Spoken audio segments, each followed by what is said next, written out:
Halo semua, salam sejahtera Malaysia. Selamat datang ke channel Fails Lifestyle. Tuan-tuan dan puan yang saya amat hormati sekalian.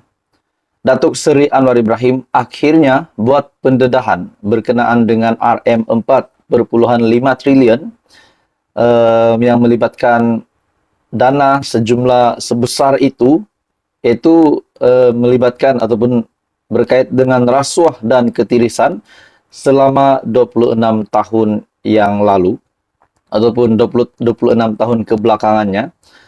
Datuk Seri Anwar Ibrahim akhirnya telah membuat pendedahan berkaitan dengan dana RM4.5 triliun ini yang lesap. Nah, persoalannya saudara-saudara, setelah Datuk Seri Anwar Ibrahim membuat pendedahan ini, dana RM4.5 triliun itu bagi saya satu dana yang cukup besar, dan apa yang dapat diberikan kepada rakyat melalui dana itu. Nah, persoalannya ini adalah disebabkan rasuah dan ketirisan. Nah, sudah pasti kalau kita fikir secara logiknya, ini ada kaitannya dengan kepimpinan yang lama. Sebelum ini juga sebelum Datuk Seri Anwar Ibrahim menjadi Perdana Menteri, kita juga tahu Perdana Menteri sebelumnya adalah Ismail Sabri, lepas tu Muhyiddin Yassin dan Tun Dr. Mahathir, dan Perdana Menteri yang lain. Namun kita mengambil bekas Perdana Menteri yang terdekat sebelum Datuk Seri Anwar Ibrahim. Adakah beberapa senarai Perdana Menteri ini terlibat dengan rasuah dan ketirisan ini? Bagi saya, mungkin setelah Datuk Seri Anwar Ibrahim membuat kenyataan ini, mungkin beliau juga tahu bahawa ada individu ataupun sudah ada identiti yang Datuk Seri Anwar Ibrahim tahu yang berkait dengan isu tersebut. Nah, saya rasa begitu. Namun, Datuk Seri Anwar Ibrahim belum membuat pendedahan tentang identiti. Itu pun kalau Datuk Seri Anwar Ibrahim pun sudah mengetahui identiti ataupun dalang dari rasuah dan ketirisan RM4.5 triliun ini. Pada akhirnya, saudara-saudara, keputusan terkini, di mana dalam satu artikel mengesahkan keputusan siasat Malaysia rugi RM4.5 triliun langkah tepat. Keputusan kerajaan mengarahkan siasatan berhubung laporan Malaysia mengalami kerugian besar akibat rasuah dan ketirisan adalah langkah tepat berikutan. Setiap RM1 yang dibelanjakan mesti mempunyai hasil dan impak diinginkan kepada rakyat.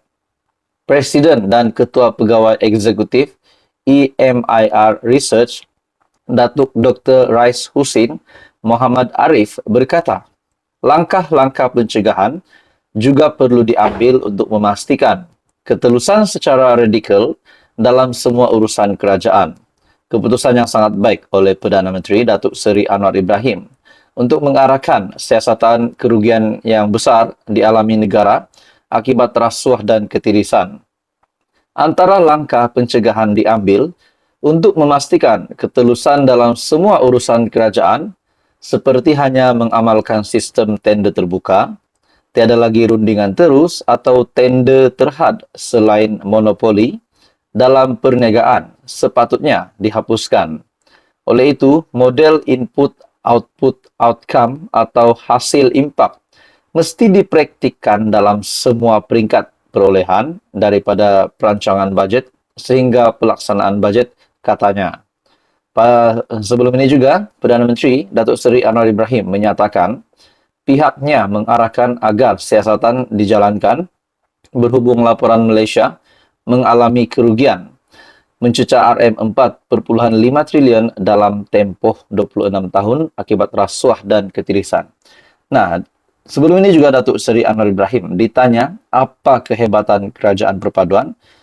Datuk Seri Anwar Ibrahim mengaku membuat pendedahan. Kehebatan kerajaan perpaduan barisan kepimpinan hari ini dari kerajaan adalah tidak menyeleweng dana. Nah, jadi saudara-saudara, kita mendengar pula pendedahan bahawa RM4.5 triliun terlibat isu rasuah dan ketirisan 26 tahun selama 26 tahun ke belakang. Jadi ini mungkin mendedakan ataupun berkait dengan pemimpin selama 26 tahun sebelum Datuk Seri Anwar Ibrahim. Jadi apa komen Anda tuan-tuan dan puan-puan?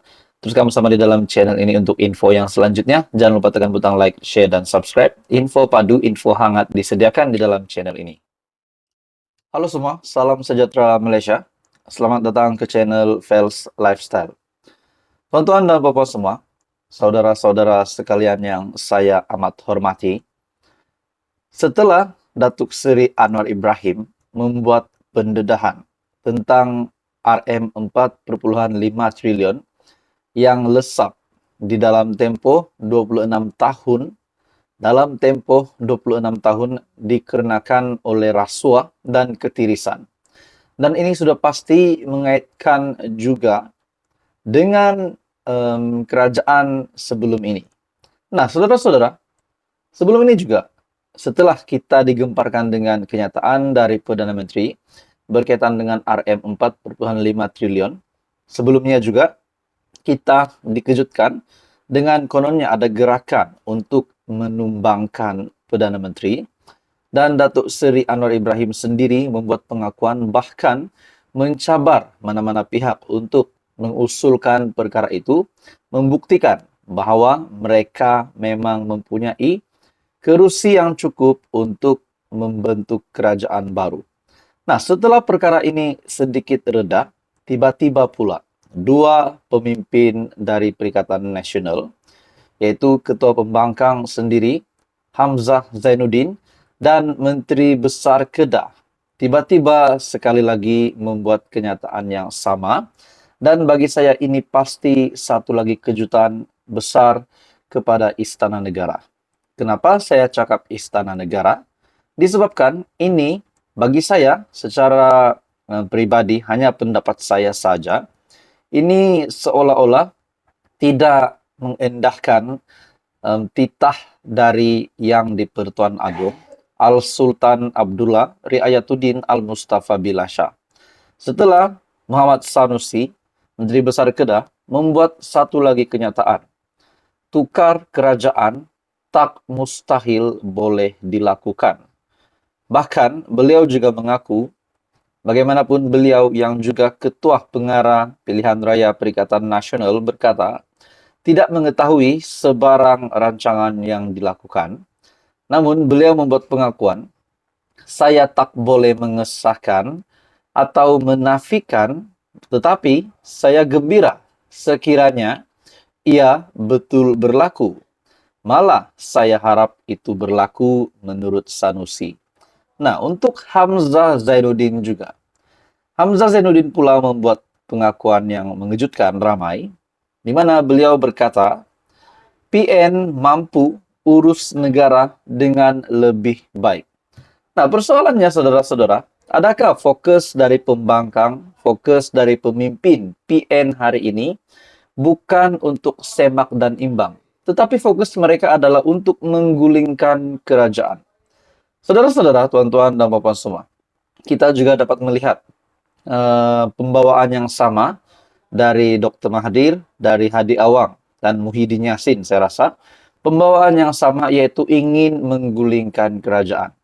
Patutnya bagi saya sebagai pembangkang adalah untuk fokus kepada semak dan imbang, supaya kestabilan politik dan banyak perkara yang dapat dijaga.